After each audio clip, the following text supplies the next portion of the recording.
तो क्या हाल आप सभी की, उम्मीद करते हैं सब अच्छे होंगे, सब बढ़िया होंगे, अपने अपने घर पर मौज काट रहे होंगे। तो देखिए, ट्रम्प डोनाल्ड ट्रम्प जब से राष्ट्रपति बने हैं ना, उन्होंने यहाँ पर पूरी दुनिया इधर से उधर कर दी है। अपने जो दोस्त थे उन्हीं को ही अपना दुश्मन बना लिया है, चाहे वो कनाडा हो या फिर मैक्सिको हो। ये तो दोनों देश की जो सीमा है वो यूनाइटेड स्टेट्स ऑफ अमेरिका से लगती है। लेकिन क्या हुआ, इन्हीं के ऊपर इम्पोज कर दिए टैरिफ, यानी कि इनके ऊपर जो है ना टैरिफ लग गए। और टैरिफ लगने के बाद इनका जो सामान अमेरिका में जाता था वो अब महंगा हो जाएगा। और इससे क्या होगा कि इनके सामानों की जो बिक्री है वो अमेरिका में इतनी नहीं हो पाएगी, क्योंकि क्यों लेंगे कोई यहाँ पर। अगर कोई सी चीज़ अगर $100 में मिल रही है, लेकिन यहाँ पर अमेरिका का टैरिफ लगने के बाद वो जो हो जाती है 125 की हो जाती है, तो कोई एक आम अमेरिकी नागरिक $100 की चीज़ 125 में क्यों लेगा? नहीं लेगा भाई, वो तो $100 की चीज़ 100 में ही लेगा। तो इससे यहाँ पर ये होगा कि अमेरिका में तो महंगाई बढ़ेगी, लेकिन साथ ही यहाँ पर क्या होगा, कनाडा और मैक्सिको से सामान जो है ना वो एक्सपोर्ट अमेरिका में नहीं हो पाएगा। तो इससे इन देशों की जो अर्थव्यवस्था है वो थोड़ी सी डगमगा जाएगी। तो चलिए, ये तो यहाँ पर जो है ना मैक्सिको, अमेरिका और चाइना की बात हुई कि चाइना ये सब जो है ना ये कर लेंगे। लेकिन अब यहाँ पर बात आ जाती है रेसिप्रोकल टैरिफ की, जो अब 2 अप्रैल से लगने वाले हैं।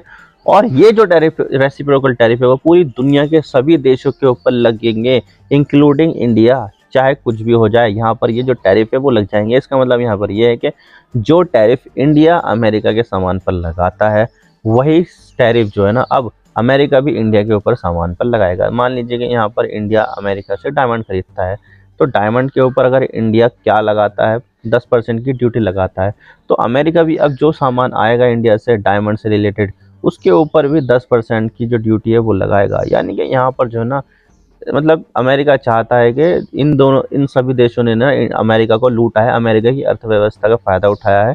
लेकिन अब यहाँ पर ये चीज़ नहीं होगी। अब 2 अप्रैल को ये लगने वाले हैं रेसिप्रोकल टैरिफ, और इस चीज़ को अमेरिका ने सीधा सीधा कह दिया है लिबरेशन डे। लिबरेशन डे बोला जा रहा है यहाँ पर अमेरिका में, क्योंकि अमेरिका दुनिया के बाकी सभी देशों से लिबरेट हो जाएगा टैक्स के मामले में। क्योंकि अमेरिका को यहाँ पर ये लगता है, खासतौर से ट्रम्प को यहाँ पर ये लगता है कि दुनिया ने अमेरिका को अपने टैक्स का गुलाम बना रखा है। लेकिन अब यहाँ पर ऐसा नहीं होगा। अब हम यहाँ पर जो है ना अपनी मर्जी से चीज़ें करेंगे, अब हमें कोई देश नहीं लूट पाएगा। तो 2 अप्रैल को यहाँ पर ये जो रेसिप्रोकल टैरिफ है ये लगने वाली है। लेकिन अब क्या होगा, कैसे यहाँ पर चीज़ें जो है ना वो टर्न आउट होती है, और क्या क्या है दुनिया के देशों की प्लानिंग, स्टॉक मार्केट कैसे चलेगा, वो सब बात करते हैं। लेकिन उससे पहले आप चैनल पर नए हो, सब्सक्राइब जरूर कर देना, वीडियो अच्छा लाइक करो, डिसलाइक करो, लेकिन चैनल को सब्सक्राइब जरूर कर देना।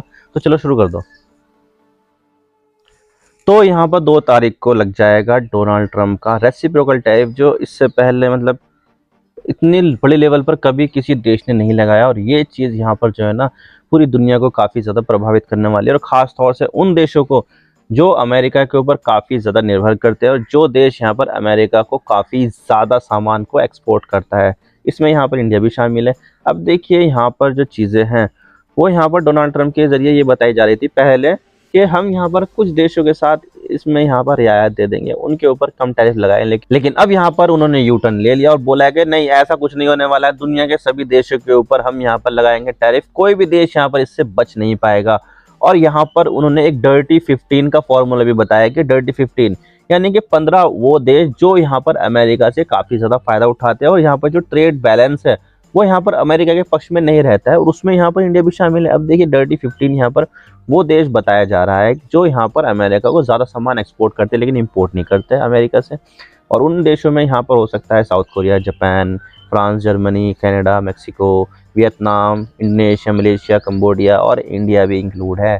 अब देखिए, ये जो डर्टी 15 कंट्री है, उन्होंने यहाँ पर ये बताया कि प्राइमरी टारगेट हमारा डर्टी 15 है, क्योंकि यहाँ पर जो ट्रेड बैलेंस है वो अमेरिका के फेवर में नहीं है, और यहाँ पर इसको अब बराबर करना पड़ेगा। तो सबसे ज़्यादा जो प्रभावित होंगे वो तो यहाँ पर डर्टी 15 कंट्री है, जिसमें यहाँ पर इंक्लूडिंग इंडिया भी है।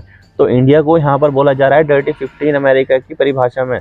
ये कैसी बात कर रहे हो यार डोनाल्ड ट्रंप? डर्टी 15 हम नहीं है, डर्टी 15 हमने यहाँ पर तुम्हारा कोई भी फ़ायदा नहीं उठाया है। अब देखिए, मिड मार्च को यहाँ पर अमेरिका ने इससे पहले भी टैरिफ लगाया था एल्युमिनियम के इंपोर्ट पर, और वो जो टैरिफ लगाया था वो ब्लैंकेट टैरिफ था, यानी कि किसी भी देश से कुछ भी यहाँ पर एल्युमिनियम का प्रोडक्ट आता है तो उसके ऊपर लगेंगे 25% के टैरिफ। तो यहाँ पर इससे काफ़ी ज़्यादा नुकसान चाइना को हुआ था। और इसके अलावा यहाँ पर जो ऑटो इंडस्ट्रीज है उसको भी यहाँ पर काफ़ी धक्का लगा है, क्योंकि अमेरिका ने 3 अप्रैल मतलब कि 2 अप्रैल के एक दिन बाद उसके बाद से यहाँ पर जो ऑटो इंपोर्ट है उसके ऊपर भी यहाँ पर जो है ना टैरिफ लगाने की घोषणा कर दी है। और इससे यहाँ पर मैक्सिको और कनाडा को काफ़ी ज़्यादा नुकसान होने वाला है, क्योंकि ज़्यादातर जो ऑटो सेक्टर जो ग्रो हुआ है ना मैक्सिको और कनाडा का, वो यहाँ पर अमेरिकी इंपोर्ट के जरिए ग्रो हुआ है। लेकिन अब यहाँ पर जो ऑटो इंडस्ट्री है मैक्सिको की, तो वो तो यहाँ पर काफ़ी ज़्यादा बर्बाद हो जाएगी। तो इस चीज़ से यहाँ पर ये देखा जा रहा है। और साथ ही यहाँ पर वेनेजुएला के ऑयल पर भी 25% का टैरिफ लगाने की घोषणा करती है। यानी कि यहाँ पर अगर कोई भी देश वेनेजुएला से ऑयल परचेस करता है तो उसके ऊपर लग जाएंगे 25% के सैंक्शन। और इसी को देखते हुए यहाँ पर इंडिया की जो कंपनियां थी जैसे कि रिलायंस है, नयारा है, उन्होंने यहाँ पर इंपोर्ट बंद कर दिया वेनेजुएला से, ताकि यहाँ पर जो भी टैरिफ है वो यहाँ पर इंडिया के ऊपर ना लगे। तो ये चीज़ है, और इससे यहाँ पर जो है ना काफ़ी ज़्यादा नुकसान उठाना पड़ेगा ग्लोबल सप्लाई चेन को, क्योंकि वेनेजुएला के पास दुनिया का सबसे ज़्यादा जो ऑयल है। और अगर यहाँ पर उसी को ही एक्सपोर्ट मार्केट से हटा दिया जाए तो इससे मार्केट में ऑयल की कमी हो जाएगी, और इससे यहाँ पर दाम बहुत ज़्यादा बढ़ जाएंगे ऑयल के। और यहाँ पर अगर $1 भी ऊपर नीचे होता है ना, तो इससे यहाँ पर बहुत ज़्यादा प्रभाव पड़ता है। भाई इंडिया जो इम्पोर्ट करता है ना ऑयल, 100 बिलियन से भी ज़्यादा इम्पोर्ट करता है। लेकिन अगर यहाँ पर $1 का भी फर्क आ जाएगा तो ये बिलियंस ऑफ डॉलर्स में आएगा फर्क इंडिया के इंपोर्ट पर टोटल। लेकिन यहाँ पर डोनाल्ड ट्रंप नहीं चाहते कि कोई भी देश यहाँ पर वेनेजुएला से ऑयल खरीदे, क्योंकि डोनाल्ड ट्रंप को लगता है कि जो वेनेजुएला है वो यहाँ पर ज़बरदस्ती अपने क्रिमिनल्स को अमेरिका में भेजता है और यहाँ पर वो क्राइम करते हैं। और इसी वजह से यहाँ पर एक संगठन है, उसको तो आतंकवादी संगठन भी घोषित कर रहा है। तो ये चीज़ जो है दुनिया को काफ़ी ज़्यादा प्रभावित करने वाली है, क्योंकि डोनाल्ड ट्रंप ने पहले भी टैरिफ लगाए हैं, लेकिन इस तरह से ब्लैंकेट वाले टैरिफ यानी कि पूरी दुनिया के ऊपर ही लगा दिए टैरिफ, इस तरह की जो बात है वो पहली बार यहाँ पर देखने को मिल रही है। अब देखिए अमेरिका जो है ना इतने जो है ना एक्शन ले रहा है, तो बहुत सारे देशों ने इसको रिस्पॉन्ड भी किया है। जैसे कि मैं आपको बता दूं, चाइना ने यहाँ पर रिस्पॉन्ड किया है अमेरिका के एग्रीकल्चर प्रोडक्ट के ऊपर, और यहाँ पर लगा दिए हैं 10 से लेकर 15% के टैरिफ, जो लगभग 28 बिलियन $US के आसपास के प्रोडक्ट हैं उनके ऊपर लगा दिए सैंक्शन। इसके अलावा यहाँ पर जो EU है, यूरोपियन यूनियन, उन्होंने यहाँ पर अभी तो नहीं लगाए हैं, लेकिन यहाँ पर बातचीत चल रही है और हो सकता है कि यहाँ पर 1 महीने बाद लगा दे, क्योंकि EU को लगता है कि यहाँ पर अभी कोई ना कोई डील यहाँ पर हो सकती है अमेरिका और EU के बीच में, तो उन्होंने यहाँ पर समय मांगा है।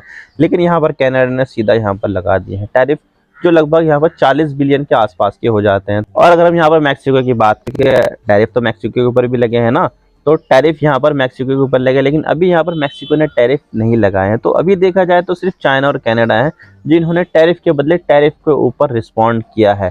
अब देखने वाली बात हुई कौन सा नेक्स्ट देश आता है जो अमेरिका के टैरिफ के ऊपर टैरिफ लगा देता है, अमेरिका को यहाँ पर जवाब देता है, ये तो देखने वाली बात होगी। लेकिन अभी भी यहाँ पर इंडिया ने कोई सा जवाब नहीं दिया है टैरिफ का।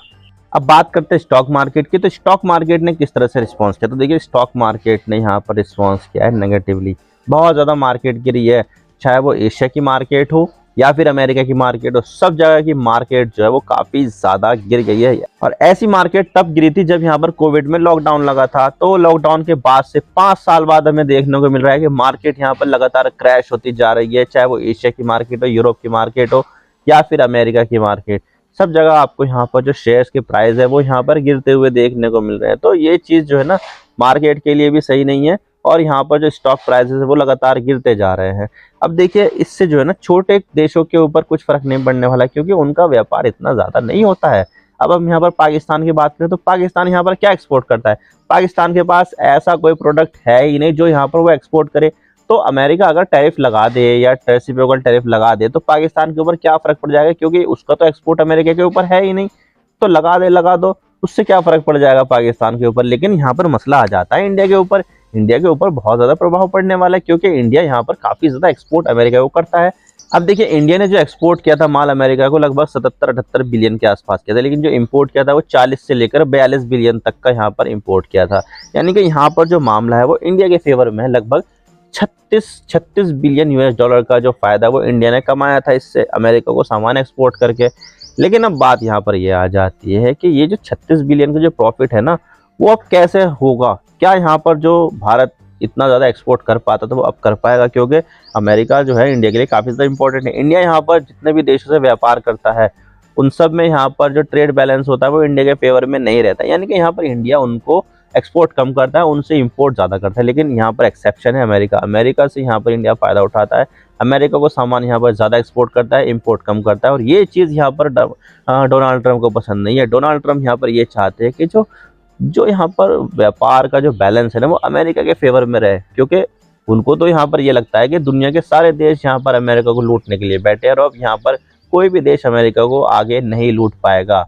अब देखने वाली बात होगी कि ये जो टैरिफ है उससे यहाँ पर क्या कहानी होती है, क्या होता है आगे, ये तो वक्त ही बताएगा। अब देखिए यहाँ पर इंडिया कोशिश कर रहा है कि जो ये रेसिप्रोकल टैरिफ है वो इंडिया के ऊपर ना लगे, और इसी को लेकर यहाँ पर इंडिया के अधिकारी और जो अमेरिका के अधिकारी है वो यहाँ पर बातचीत कर रहे हैं आपस में कि कुछ ना कुछ बीच का सोल्यूशन तो निकल जाए। लेकिन यहाँ पर जो बातचीत हुई है उसमें यहाँ पर ये ऐसी कोई डील साइन नहीं हुई है, और ये जो बातचीत है वो यहाँ पर फेल हो गई है। और यहाँ पर अब अमेरिका ने सीधा कह दिया कि सारे ही देशों के ऊपर यहाँ पर टैरिफ लगेंगे, और इस चीज़ से यहाँ पर दुनिया को काफ़ी ज़्यादा प्रभाव पड़ेगा।